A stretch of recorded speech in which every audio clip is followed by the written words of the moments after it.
하나님 아버지, 오늘도 거룩한 주일을 저희들에게 허락하여 주심을 감사합니다.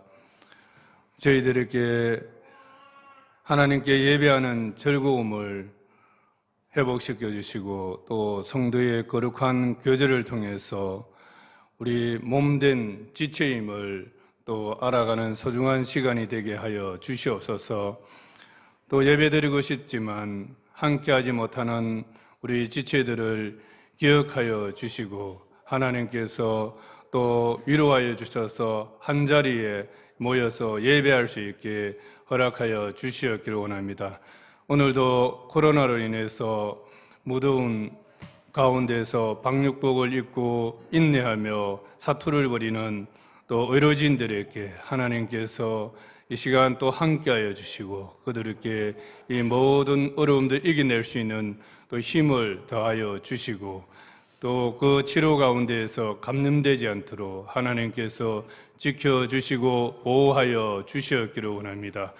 아버지 하나님, 오늘 예배에도 하나님의 성령께서 친히 임재하시는 예배가 되기를 원합니다. 저희들 마음속에 하나님을 사랑하고 또 이웃을 사랑하며 빛과 소금의 역할을 또 감당하는 저희 주영광교회가 되기를 간절히 원합니다. 하나님께서 오늘 이 예배를 통해서도 교회 안에만 머무는 예배가 아니라 아버지 이 예배 이후에 또 삶 속에서도 그렇게 살아갈 수 있는 예배가 되게 하여 주시옵소서. 예수님의 이름으로 간절히 기도드리옵나이다. 아멘. 주 찬양합니다. 내 마음을 다해 주가 하신 놀라운 일들을 세상에 모두 말하리다. 주 찬양합니다. 내 마음을 다해 내가 주를 기뻐하며 즐거해 할렐루야.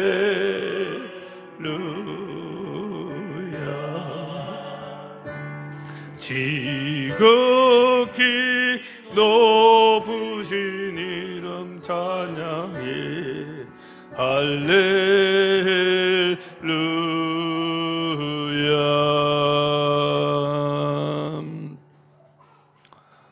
우리가 하나님을 찬양할 수 있는 입이 있다는 것에 대해서 여러분 정말 감사해 본 적이 있습니까? 이 시간 한마디만이라도 말로 표현할 수 있기를 소원하는 사람들이 얼마나 많은 줄 아십니까? 우리 입술로 하나님을 찬양하고 우리 입술로 하나님께 즐거움과 기쁨을 표현할 수 있는 우리의 입이 있다는 것에 대해서 우리가 감사할 수 있어야 할 것입니다. 우리가 마음을 다해서 다시 한번 정말 주님의 이름, 주님의 위대하심을 찬양을 했으면 좋겠습니다. 다시 한번 찬양하겠습니다.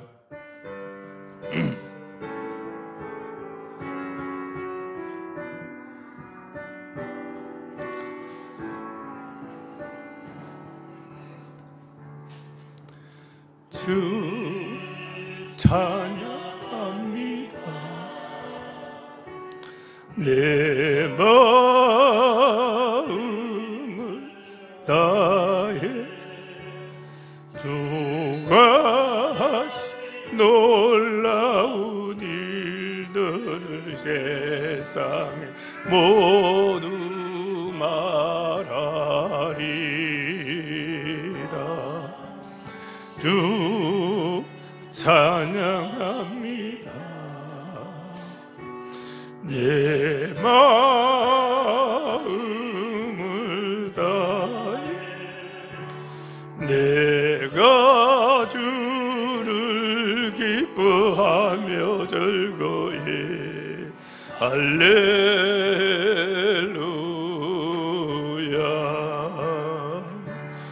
지극히 높으신 주 이름 찬양해 할렐루야. 지극히 높으신 주 이름 찬양해 지극히 높으신 이름 찬양해 할렐루야.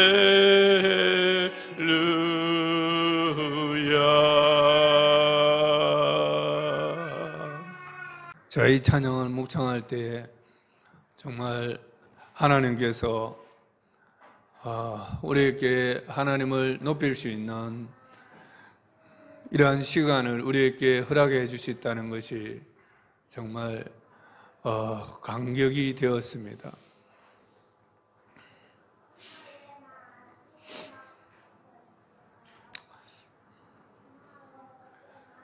우리 일상 속에서 하나님을 생각만 해도 우리의 마음에 감격이 있는 삶이 되었으면 좋겠습니다.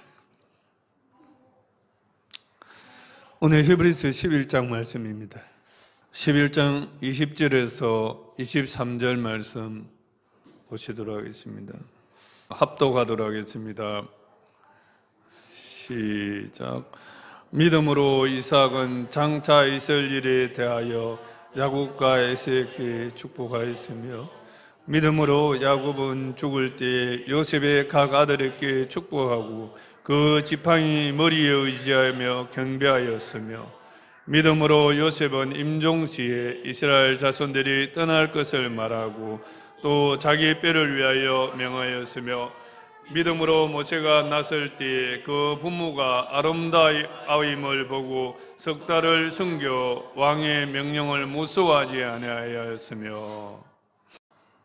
오늘도 믿음으로 산 사람들 중에서 이삭과 또 야곱, 요셉, 모세의 부모님 편을 살펴보기를 원합니다. 히브리 11장 20절에 보면 믿음으로 이삭은 장차 있을 일에 대하여 야곱과 에서에게 축복하였으며 라고 기록하고 있습니다. 오늘날은 아버지의 축복 받는 것에 대해서 사람들은 대수롭게 여기지 않습니다. 그러나 고대 근동 세계에서는 아버지의 축복은 예언적인 그러한 성격이 짙었기 때문에 매우 중요하게 여겼습니다. 아버지로부터 자녀가 축복받는 것은 아주 중요하게 여겼습니다. 영적으로 본다면 지금도 이 원리는 동일하게 적용되고 있습니다. 자녀들은 아버지의 축복을 통해서 하나님의 축복을 이어갈 수 있습니다. 그러나 세상은 탈권위, 탈가족 이러한 경향으로 흘러가고 있습니다. 그러나 우리는 성경을 잘 아는 사람들이라면 그것이 잘못됐다는 걸 알 수 있습니다. 이삭은 죽기 전에 그의 아들들에게 장차 있을 일, 이것이 바로 예언적인 성격입니다. 장차 있을 일들에 대해서 믿음으로 축복했다고 말하고 있습니다. 이삭의 믿음은 결론적으로 먼저 말씀을 드리면 육신의 기호와 성향을 초월한 하나님의 약속에 기초한 믿음이었습니다. 그러나 그 믿음의 시작은 솔직히 말씀드리면 육신적인 믿음이었습니다. 그러나 마지막은 하나님의 히브리서 11장에 기록된 말씀과 같이 하나님의 약속에 기초한 믿음이었다는 것을 오늘 성경이 증거하고 있습니다. 이삭은 나이가 많아 늙어 죽기 전에 큰아들 에서에게 들에 가서 사냥하여 자기가 즐기는 별미를 만들어 먹게 하여 아버지인 내가 너에게 마음껏 축복하게 하라고 말을 합니다. 그런데 하나님은 그 아내 리브가에게 임신했을 때에 창세기 25장 23절 말씀을 미리 주셨습니다. 창세기 25장 23절 말씀이 뭐냐면 두 국민이 내 태중에 있구나. 두 민족이 내 복중에서부터 나누이리라. 이 족속이 저 족속보다 강하겠고 큰 자가 어린 자를 섬기리라. 이 말씀을 주셨습니다. 이미 쌍둥이가 그 배 안에서 잉태되어 있는 것을 알았는데 큰 자가 작은 자를 섬기리라 그렇게 말씀하고 있습니다. 에서가 형님이지만 동생 야곱을 섬길 것이라고 이미 리베가의 그 태중에 있을 때부터 하나님의 분명한 뜻을 보여주신 것입니다. 그래서 히브리서 오늘 우리가 읽었던 성경에도 보면 믿음으로 이삭은 장차 있을 일에 대하여 야곱과 에서에게 축복하였다 이렇게 말하고 있습니다. 성경에서 보면 이름을 먼저 기록하는 것은 다 의미가 있습니다. 예. 야곱이 먼저 나오고 그 다음에 에서가 나오고 있습니다. 이름에도 불구하고 이삭은 동생 야곱에게 장자의 축복을 한 것이 아니라 에서에게 장자의 축복을 하려고 하고 있는 것입니다. 그 이유가 뭡니까? 하나님의 뜻은 분명히 나와 있는데도 불구하고 에서가 에서에게 축복을 하려고 한 이유가 무엇입니까?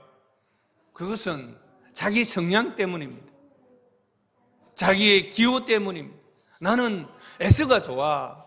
왜냐하면 에서는 내 식성을 알고 내가 먹고 싶은 거를 이 아이가 정말 사냥해와서 아버지한테 주기 때문에 나는 에서가 해주는 그 음식을 먹을 때마다 너무너무 즐겁고 행복하다. 그러니 나는 내가 좋아하는 에서에게 축복을 해주고 싶다는 것이 아버지의 마음입니다. 이것이 이삭의 마음입니다. 그러나 이러한 마음은 육신적인 마음이죠. 자기 편향적인 마음입니다. 자기 중심적인 마음입니다. 창세기 25장 27절에도 보면 이삭은 에서가 사냥한 고기를 좋아함으로 그를 사랑하고 리브가는 야곱을 사랑하였더라.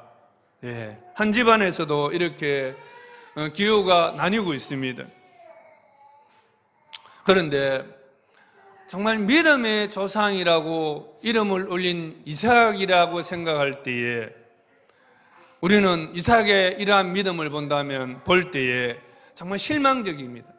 그렇지 않습니까? 그의 아내 리브가는 동생 야곱을 에서의 모습으로 변장을 시켜서 그 남편을 속여 축복을 받아내고 말입니다. 물론 이것은 정당한 방법이 아니지만 어머니 리브가는 하나님의 뜻대로 동생 야곱이 장자의 축복을 받아야 한다고 생각한 것 같습니다.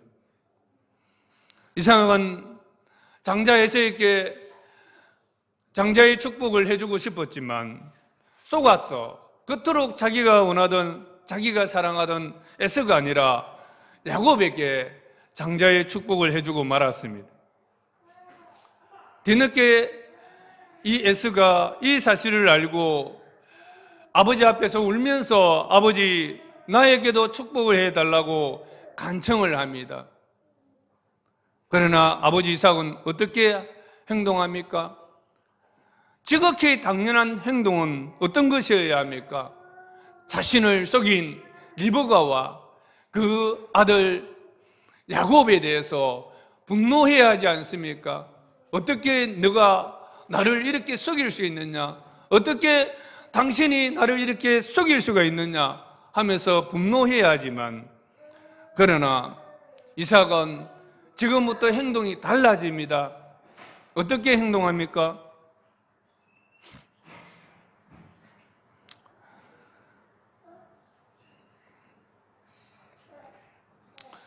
야곱에게 축복한 것을 취소하고 장자 에서에게 다시 축복을 해야 하는 것이 지극히 당연하지 않습니까?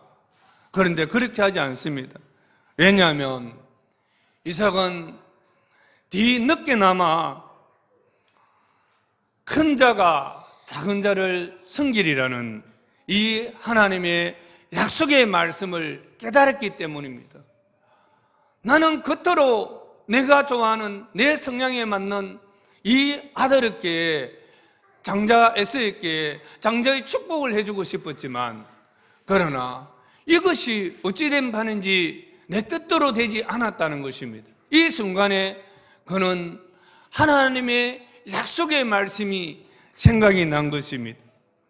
이 약속의 말씀을 되돌아보았을 때, 그리고 이렇게 되어진 일들을 자기가 생각해 보았을 때, 그 짧은 순간에 생각해 보았을 때 내 뜻대로 되는 것이 아니구나, 하나님의 섭리가 있구나, 야곱에게는 하나님의 섭리가 있구나 하는 것을 깨달았습니다. 그것을 깨달을 때 그는 두려움이 온 것입니다. 그러므로 그는 육신적인 행동을 취하지 아니하고 이 순간부터 그는 하나님의 약속에 기초한 믿음을 따라 행동을 한 것입니다. 약속에 근거한 믿음은 우리 인간적인 기호나 또 성향을 초월하게 하는 힘을 갖게 합니다. 이 순간부터 그는 믿음의 힘으로 야곱에게 축복한 그 축복을 인정하게 되는 것입니다.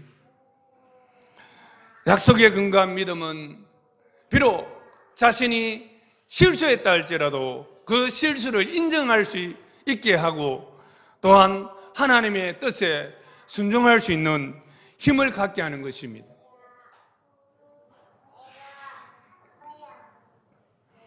믿음만이 하나님의 뜻에 순종할 수 있는 힘을 준다는 사실을 우리는 깨달아야 합니다. 예수님도 겟세마네 동산에서 어떤 기도를 하셨습니까? 내 뜻대로 마시고 아버지의 뜻대로 되기를 원합니다. 내 원대로 하지 마옵시고 아버지의 원대로 하옵소서라는 그 기도를 드렸습니다. 예수님에게는 십자가는 하나님의 뜻이었습니다. 바로 하나님의 계획이었던 것입니다. 예수님의 십자가는 바로 나의 허물과 나의 죄악을 담당시키기 위한 하나님의 계획이요 하나님의 뜻이었던 것입니다. 그렇지만 그 십자가를 진다는 것은 매우 고통스러운 일입니다. 그렇지만 주님은 내 뜻대로 마옵시고 아버지의 뜻대로 되기를 원합나이다. 어떻게 이렇게 할 수 있는 것입니까? 이러한 십자가야말로 하나님의 뜻이라는 것과 또 십자가 뒤에 하나님의 구원이 있다는 사실을 주님은 믿었기 때문에 그 믿음이 자신을 부인하고 십자가를 지게 하신 그런 능력이 되었던 것입니다.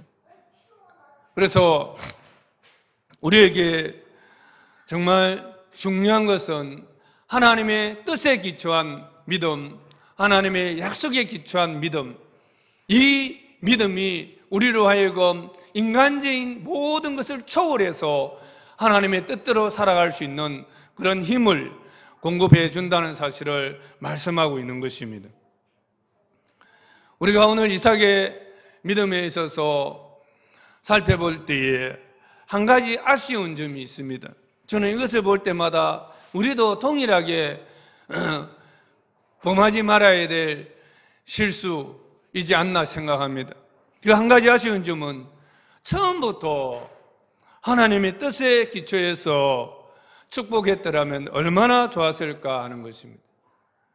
육신적인 성향들을 초월해서 하나님의 뜻대로 이삭이 했더라면 그 가정에 얼마나 그 평화로움이 유지되었을까 하는 그런 생각이 듭니다.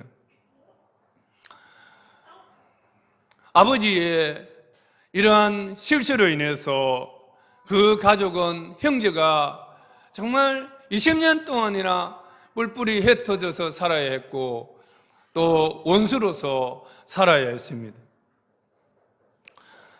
우리 주영광교회 모든 지체들은 하나님의 약속을 기초로 한 믿음으로 말미암아 인간적인 기호나 성향을 뛰어넘는 그러한 믿음이 되기를 간절히 축원합니다.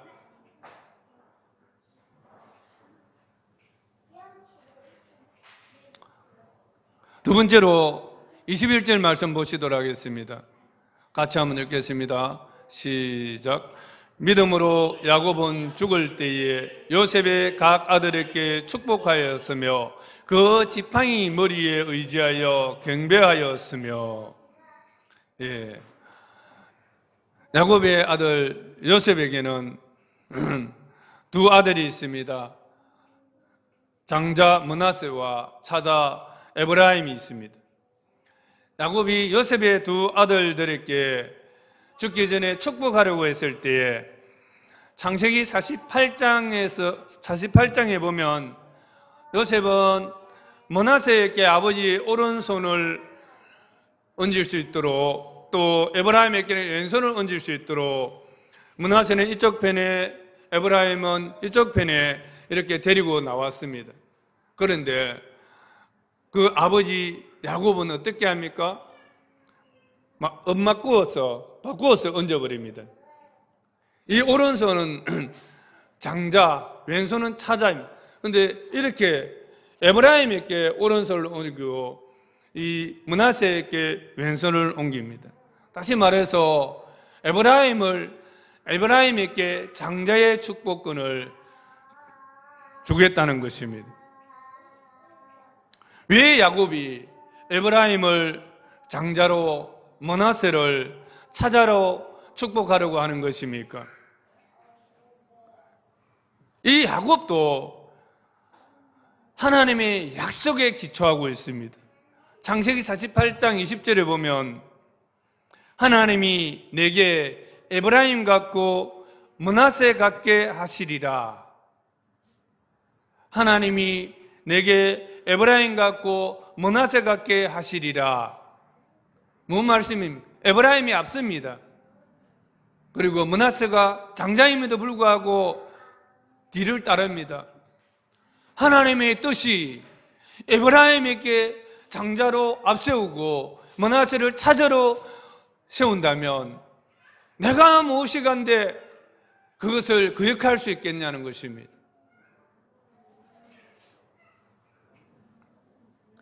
야곱은 그 아버지처럼 그렇게 하지 않습니다.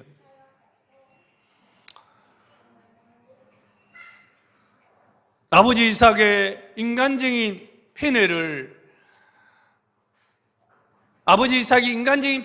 초월하지 못하여서 그 가족 사이에 우여곡절을 겪으면서 장자의 축복을 받은 야곱입니다. 그는 그것을 기억하고 있습니다.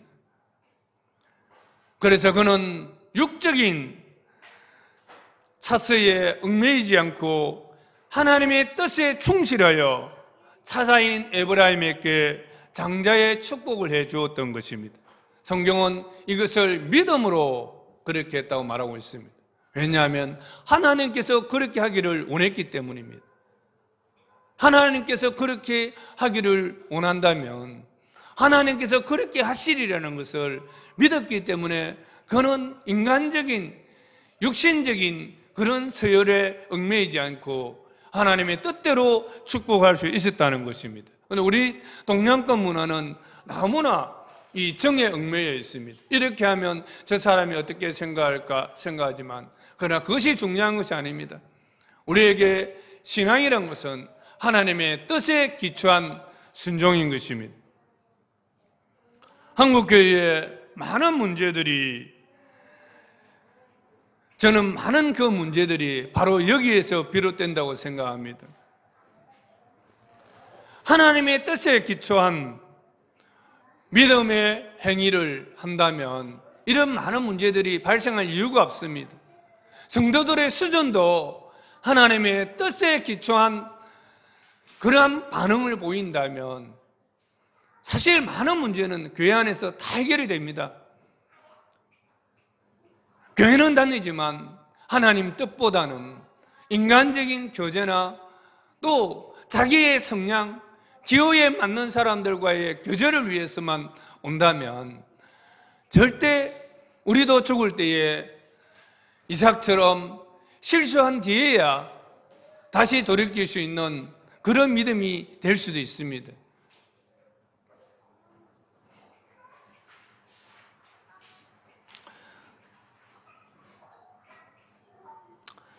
우리 교회가 인간적인 기호나 성향을 초월하여 하나님의 뜻에 기초한 믿음을 가진 공동체가 되도록 우리는 또 기도하고 또 나아가야 합니다. 이럴 때에 교회의 많은 문제들은 자연스럽게 치유될 것이라고 생각합니다.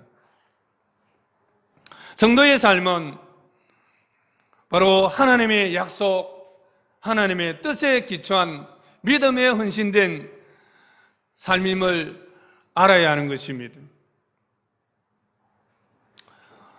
야곱은 그 지팡이 머리에 의지하여 경배했다고 말하고 있습니다. 그 지팡이 머리에 의지하여 경배했다는 것은 무엇을 말하는 것입니까?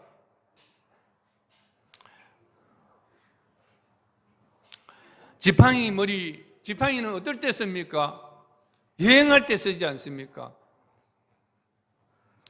지팡이 머리에 의지하여 경배한 이런 야곱의 죽기 전에 마지막이라는 행위는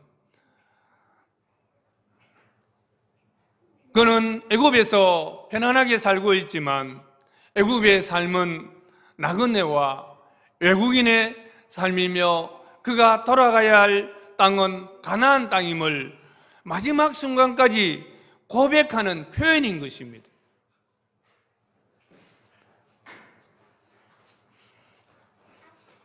그는 죽으면서 창세기에 보면 이 요셉이 고백했던 것과 똑같은 이 고백을 야곱은 창세기에 보면 고백하고 있습니다. 나는 죽으나 이런 말씀이 있습니다. 하나님께서 하시리라 이런 고백을 합니다. 그는 죽으면서 자신의 시체를 애굽이 아니라 가나안 땅 막벨라 동굴에 장사해달라고 말하고 있습니다. 이것은 무엇을 의미하고 있습니까? 가나안 땅에서의 자기의 시체가 장사된다는 것은 그 땅의 소유권을 약속한 그 약속을 믿는 믿음의 표현인 것입니다. 나는 비록 이 애굽 땅에 살고 있지만 내가 묻혀야 할 것은 바로 나의 땅은 가나안 땅이라는 것을 그는 믿고 있다는 것을 표현하고 있는 것입니다. 그래서 마지막 죽을 때에도 지팡이에 의지해서 그렇게 하나님을 경배하고 있는 것입니다.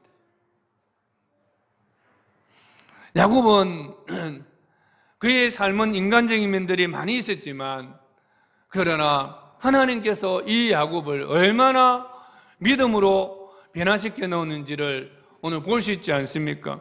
사람은 죽을 때 참모습이 나타나는 것입니다. 야곱의 삶은 하나님의 약속, 하나님의 뜻에 기초한 믿음에 헌신된 삶임을 알 수 있습니다. 그래서 오늘 성경은 이렇게 야곱에 대해서 기록하고 있지 않습니까?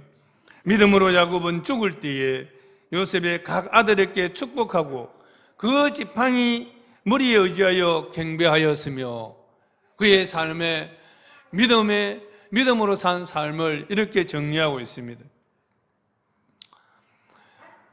우리는 하나님의 뜻보다도 육신적인 그러한 것에 의해서 살아갈 때가 많습니다. 예수님은 누가 내 형제요 자매요 모친이냐, 바로 그 주위에 있는 그의 제자들을 보시면서 바로 하나님의 뜻대로 행하는 이 사람들이 바로 나의 가족이다, 그렇게 말씀하셨습니다. 저희 부부에게도 마찬가지입니다. 우리 부부가 가장 축복해주고 싶은 사람은 바로 하나님의 뜻을 사모하는 사람입니다. 이런 사람을 저희들은 더 섬기고 또 섬기고 싶습니다. 예수님은 혈육이 아니라 하나님의 뜻을 행하는 영적 가족 공동체를 지향하셨습니다.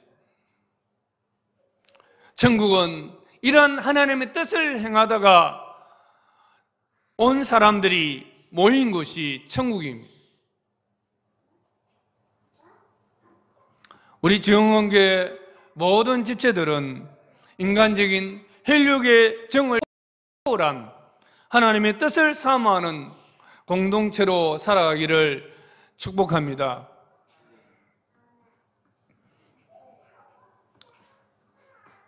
세 번째로 요셉의 믿음입니다.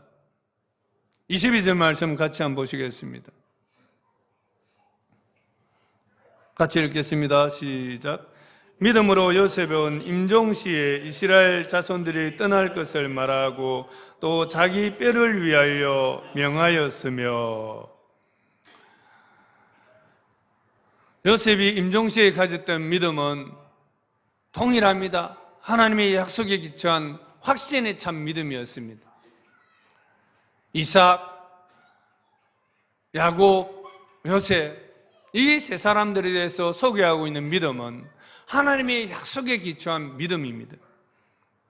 그는 하나님의 약속을 기억하고 있었습니다. 죽을 때에, 임종 때에 하나님의 약속을 기억하고 있었습니다. 이스라엘 자손들이 떠날 것을 말하고 믿음으로 요셉은 임종시에 이스라엘 자손들이 떠날 것을 말하고 할 때, 여기서 말하다라는 언어적인 뜻은 기억하다, 언급하다라는 그런 뜻이 있습니다. 그가 임종시에 말한 것은 무엇을 기억한 것입니까? 무엇을 언급한 것입니까? 창세기 15장 13절에 14절 보면 이 말씀입니다. 하나님께서 아브라함에게 약속하신 이 말씀을 기억하고 그 말씀을 언급한 것입니다. 너는 반드시 알라. 하나님께서 아브라함에게 주신 약속이 뭐냐면, 너는 반드시 알라. 내 자손이 이방에서 객이 되어 그들을 섬기겠고, 그들은 400년 동안 내 자손을 괴롭히리니 그들이 섬기는 나라를 내가 징벌할지며 그 후에 내 자손이 큰 재물을 이끌고 나오리라. 이 약속의 말씀을 기억하고 그는 언급한 것이었습니다. 이 약속은 아브라함이 하나님에게서 받은 말씀이었지만, 아브라함은 이삭에게 전수했고, 이삭은 야곱에게 전수했고, 야곱은 요셉에게 전수한 것입니다. 그는 이 약속의 기초에서 창세기 50장 24절과 같이 말하고 있습니다. 창세기 50장 24절에 보면 요셉이 그의 형제들에게 이르되, 나는 죽을 것이나 하나님은 당신들을 돌보시고 당신들을 이 땅에서 인도하여 내사 아브라함과 이삭과 야곱에게 맹세하신 땅에 이르게 하시리라. 지금 요셉이 어디에 있습니까? 애굽 땅에 있습니다. 애굽 땅에서 지금 임종을 맞이하고 있습니다. 그 임종시에 하는 말은 유언이지 않습니까? 그런데 그 유언은 이스라엘이 애굽을 떠날 것을 말하고 있습니다. 이 이스라엘이 애굽을 떠날 것을 말한 것은 언제인지 모르겠지만 반드시 떠날 것에 대해서 그는 믿음으로 바라보면서 말하고 있는 것입니다. 그것은 바로 하나님의 약속을 기억한 믿음의 행위였고, 하나님의 약속대로 이스라엘은 반드시 떠나게 될 것을 기억하라고 믿음으로 말하고 있는 것입니다.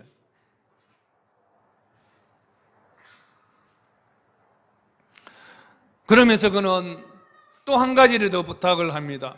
뭡니까? 애굽을 떠날 때에 자신의 뼈를 메고 올라가라고 명령을 하고 있습니다. 여러분, 뼈가 뭐 중요합니까? 이미 죽었는데 다 거의 살은 흙으로 돌아가 버리고 남았다 하더라도 뼈도 400년이 지났으면 거의 뭐 해골 정도 남아있지 않겠습니까? 그런데 왜 그것을 메고 올라가라고 말하고 있는 것입니까? 이것도 하나님의 약속을 확신하고 있는 그 약속의 표현입니다. 믿음의 표현인 것입니다. 약속에 대한 믿음의 표현인 것입니다. 나는 반드시 다시 그 약속하신 땅에 내가 묻힐 것이다. 그러니 너희들도 확실한 믿음을 가지고 이 땅에서 안주하지 말고 하나님이 주신 그 땅으로 갈 것을 믿으라고 말하고 있는 것입니다.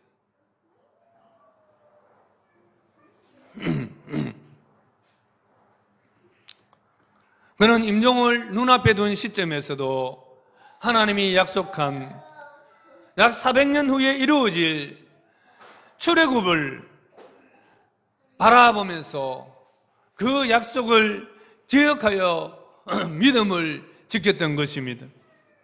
그런데 요셉이 죽을 때에 이스라엘 민족의 상황은 어땠습니까?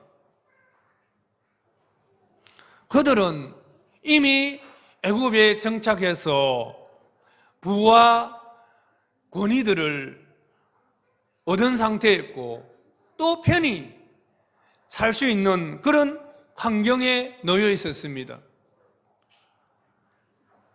그리고 가나안 땅보다는 애굽 땅이 훨씬 더 낫습니다. 사람이 살기에는. 애굽 땅은 물이 많고 기름진 땅이어서 척박한 가나안 땅보다는 그 후손들이 번창하기에 훨씬 더 적합해 보일 수도 있었습니다.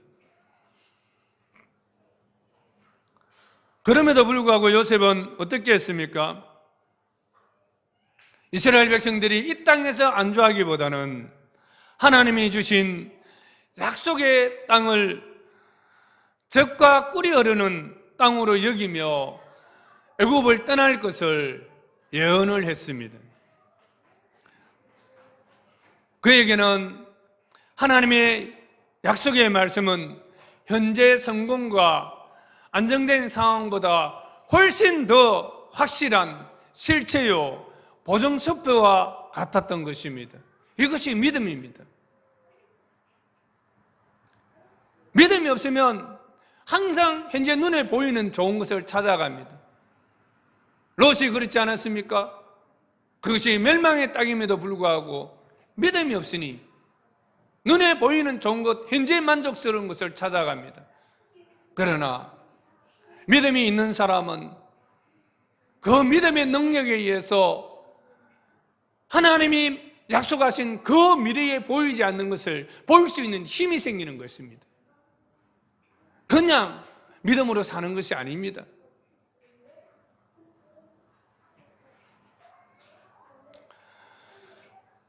성도란 것은 상황을 따라 사는 자가 아니라 하나님의 약속을 기초로 하여 사는 사람입니다. 우리는 어떻습니까? 현재 나의 상황에 만족해하고 있지는 않습니까? 현재 나의 상황이 만족스러워서 여기에 안주하면서 살려고 하고 있지는 않습니까? 우리가 돌아가야 할 곳, 안식해야 할 땅은 이 땅이 아닙니다. 현재의 평안에 안주하지 말고 예수님께서 이 땅에 오셔서 선포하신 천국이 가까웠느니라, 예수님이 약속하신 나라, 그 나라를 향해서 나아가는 삶이 되기를 축복합니다. 현재 상황이 어렵습니까? 이 상황이 실체가 아닙니다. 하나님이 약속하신 그 나라가 실체입니다. 우리는 그 나라를 바라보면서 야곱이 지팡이를 짚고 예언을 했던 것처럼 항상 우리는 우리 나그네 힘을 기억하고 믿음으로 하나님이 약속한 그 약속의 실체인 땅, 하나님 나라를 바라보면서 이 땅에서도 그 하나님 나라를 진입하는 그 길로서 늘 그 길을 갈 수 있기를 힘써야 할 것입니다. 하나님의 약속은 반드시 이루어집니다. 어떤 것보다 더 확실한 보증수표입니다. 여러분, 확실히 믿고 이러한 믿음의 선진들이 갔던 것처럼 약속에 기초한 믿음을 가질 수 있기를 간절히 축원드립니다. 네 번째가 모세 부모의 믿음입니다. 히브리서 11장 23절 말씀을 보시도록 하겠습니다. 믿음으로 같이 읽겠습니다. 믿음으로 모세가 났을 때에 그 부모가 아름다운 아이임을 보고 석 달 동안 숨겨 왕의 명령을 무서워하지 아니하였으며, 모세 부모의 믿음은 절대 권력에 대한 두려움을 이기고 하나님께 미래를 맡긴 믿음이었습니다.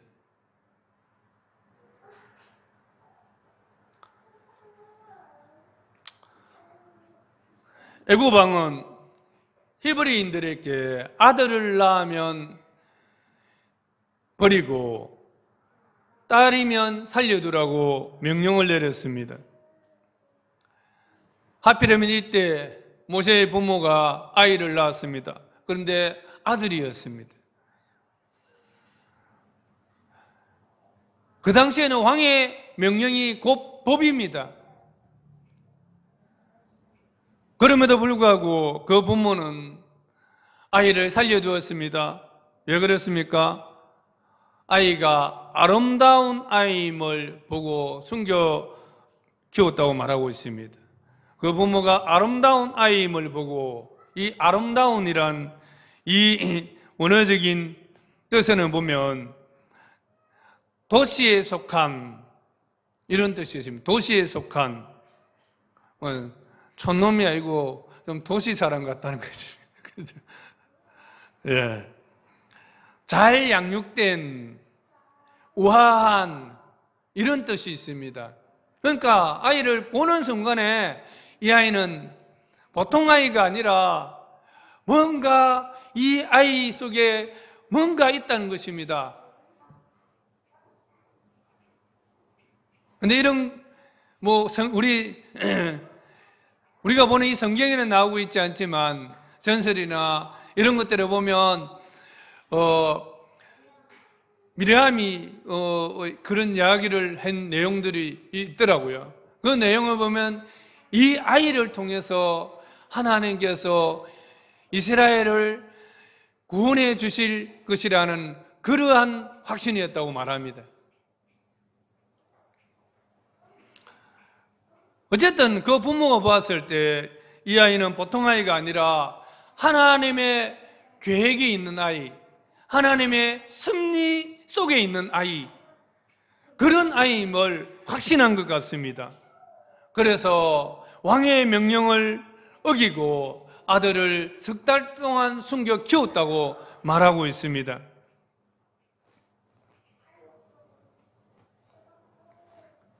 그러나 이것은 그 당시에 애굽의 법을 어긴 것입니다. 세상의 법을 어기면서도 이렇게 해도 되느냐? 그런 말을 할 수 있습니다.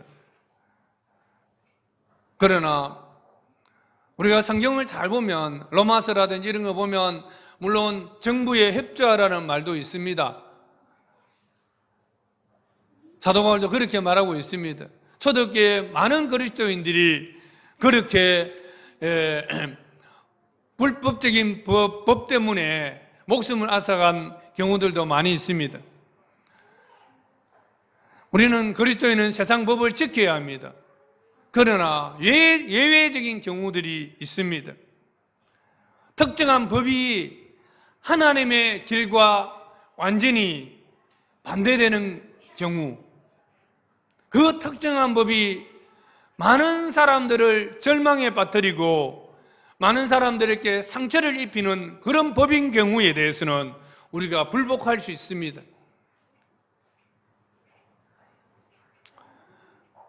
세상의 법이 정말 선하게 만들어지고 선하게 작용을 할 때에 우리가 그것에 순종하는 것이지, 그것이 이렇게 해악을 끼치고 있을 때 우리는 그것에 불복을 할 수 있습니다. 그리고 불복을 하는 행위도 폭력성을 가지면 안 됩니다. 우리가 폭력성이 없는 그러한 불의에 대해서 불복하는 그런 것이 있을 때에는 모세의 부모처럼 우리가 행동할 필요가 있습니다. 이것이 중 안에서 순종하라는 것과 맥을 같이 하는 것입니다. 모세의 부모가 불의한 국가 권력에 대해서 불복한 것은 자신의 목숨과 아이의 목숨이 달려 있었습니다. 두려운 일이었습니다. 그럼에도 그 두려움을 이길 수 있었던 것은 오직 믿음의 힘이었습니다. 그의 부모들은 어떤 믿음을 가지고 있었습니까? 생명을 죽이는 것은 하나님의 뜻이 아닙니다. 하나님은 살리시는 하나님이십니다. 마지막 순간까지 회개하고서 그들을 살려서 지옥이 아니라 천국으로 이끌기를 원하시는 하나님이십니다. 그런데 아무 자기가 자기의 생명을 결정할 수 있는 권한도 없는 이 아이를 버리라고 하는, 죽이라고 하는 것은 하나님의 뜻이 아닙니다. 맞잖아요. 이것은 하나님의 뜻과 정면적으로 배치되는 것입니다. 그렇기 때문에 모세의 부모는 이렇게 할 경우에 자기의 목숨들이 위험에 처할 수도 있었지만 그 두려움을 이길 수 있었던 힘은 바로 이것은 하나님의 뜻이 아니라는 것과 하나님이 그 아들과 자기들의 생명을 보호해 주실 것이라는 그 믿음 때문에 석 달을 숨겨 키웠다는 것입니다.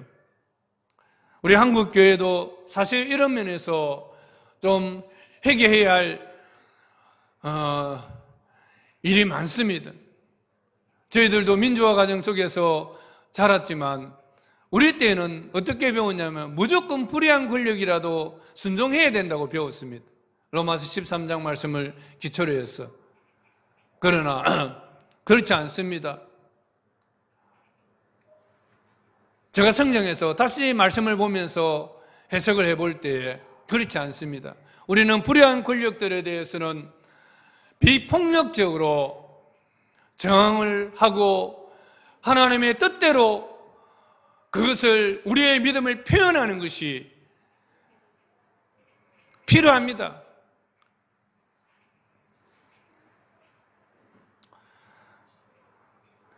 모세의 부모는 믿음으로 석 달을 아기를 키웠지만 더 이상 이제 감당할 수 없는 그런 상황에 처했습니다. 그럴 때 어떻게 했습니까? 나일강에 갈대 상자를 준비해서 거기서 방수를 한 다음에 아기를 거기에 넣습니다. 그리고는 나일강에 띄워보냅니다. 여러분, 이때 그 모세의 부모가 어땠겠습니까?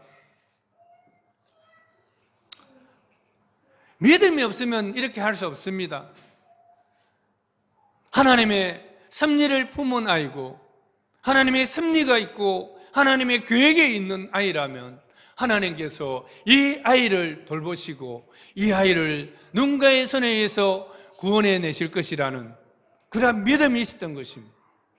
그리고 그것이 다른 것이 아니라 바로의 궁전과 가까운 거기에서 내려보냈고 바로의 공주가 목욕하러 나올 그 시기 맞추어서 내려보낸 것으로 봐서는 이 아이가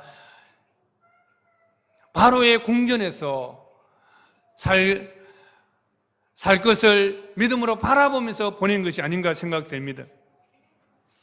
하나님은 우리 각 사람에게 완전한 계획을 갖고 계시기 때문에 우리가 해야 할 중요한 과제는 하나님 앞에 기도하고 하나님의 뜻대로 이루어지도록 기도하고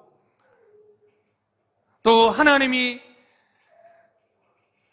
우리를 위해서 계획하신 일들을 하시도록 우리가 준비하는 것이 우리의 할 일입니다. 그 나머지는 하나님께 맡겨야 합니다. 그것이 믿음인 것입니다. 우리가 자녀들이 해줄 수 있는 것도 마찬가지지 않습니까? 하나님 앞에 그들을 위해서 기도해주고 그들이 하나님께서 계획하신 일들, 하나님의 뜻을 알고 그 하나님의 뜻대로 살아갈 수 있도록 준비시키는 일은 우리가 해야 할 일이지만 그러나 우리가 모든 것을 다 해줄 수는 없습니다. 하나님께 맡겨야 됩니다. 하나님께서 하나님의 사람이기 때문에 하나님께서 개입하시도록 또 하나님께서 완벽한 계획대로 이루어가시도록 우리는 믿고 맡기고 기도할 수밖에 없습니다. 그랬을 때 결과는 어떻게 되었습니까? 완벽합니다. 하나님께서 바로의 그 공주를 그 시간에 타이밍에 내보내셔가지고 그것을 발견하게 하고 또 그 시점에 그 누이 미리암을 통해서 바로 유모를 구해주겠다. 그랬을 때 그 공주가 그렇게 해서 실제로 신분상만 바로의 공주의 아들이 되었지 그 어머니가 키운 것입니다. 믿음으로 키운 것입니다. 우리는 우리가 할 수 없는 일들이 많습니다. 그럴 때 우리는 어떻게 해야 합니까? 항상 그때에도 하나님의 약속, 하나님의 말씀, 하나님의 뜻이 무엇인가 찾아야 하고 그 뜻대로 우리는 믿고 또 하나님께 맡겨야 하는 것입니다. 저와 여러분에게도 이러한 모세 부모와 같은 믿음이 있기를 축복합니다. 오늘 우리는 이삭과 야곱과 요셉의 하나님의 뜻에 기초한 축복의 믿음을 살펴보았습니다. 또한 모세 부모의 왕명을 거역하고 아들을 숨긴 믿음, 또 아들의 미래를 하나님께 맡긴 믿음을 보았습니다. 우리 모든 지체들에게도 하나님의 뜻에 기초하여 축복한 이 믿음과 또 세상의 법이지만 불의한 법이라면 그것을 거역할 수 있는 믿음, 또 우리의 자녀들을 하나님께 맡길 수 있는 이 믿음이 있기를 간절히 축원합니다. 기도하겠습니다. 하나님 아버지 참으로 감사합니다.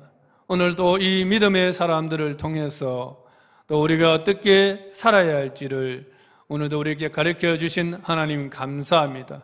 우리가 하나님의 약속들을 또 잘 알고 하나님의 약속들을 잘 기억하여서 이 말씀대로 우리가 또 말하며 실천하며 살아갈 수 있도록 도와주시옵소서. 우리가 세상 속에 살아가지만 세상에 안주하지 않게 하여 주시고 또한 세상 속에 살아가지만 세상의 권력들 앞에서 우리가 굴복하지 아니하고 세상을 역행하며 하나님의 말씀을 따라 믿음으로 살아갈 수 있는 그러한 힘을 우리에게 더하여 주시옵기를 원합니다. 하나님, 또 우리가 알 수 없는 그러한 미래들에 대해서 하나님 앞에 믿음으로 맡기며 또 하나님의 말씀대로 살아갈 수 있도록 하나님 은혜를 더하여 주시옵소서. 예수님의 이름으로 간절히 기도드리옵나이다. 아멘. 주 예수 그리스도의 은혜와 하나님의 사랑과 성령의 교통하심을 경험을 성도 무리에 넘쳐 보심을 간절히 축원하옵나이다. 아멘.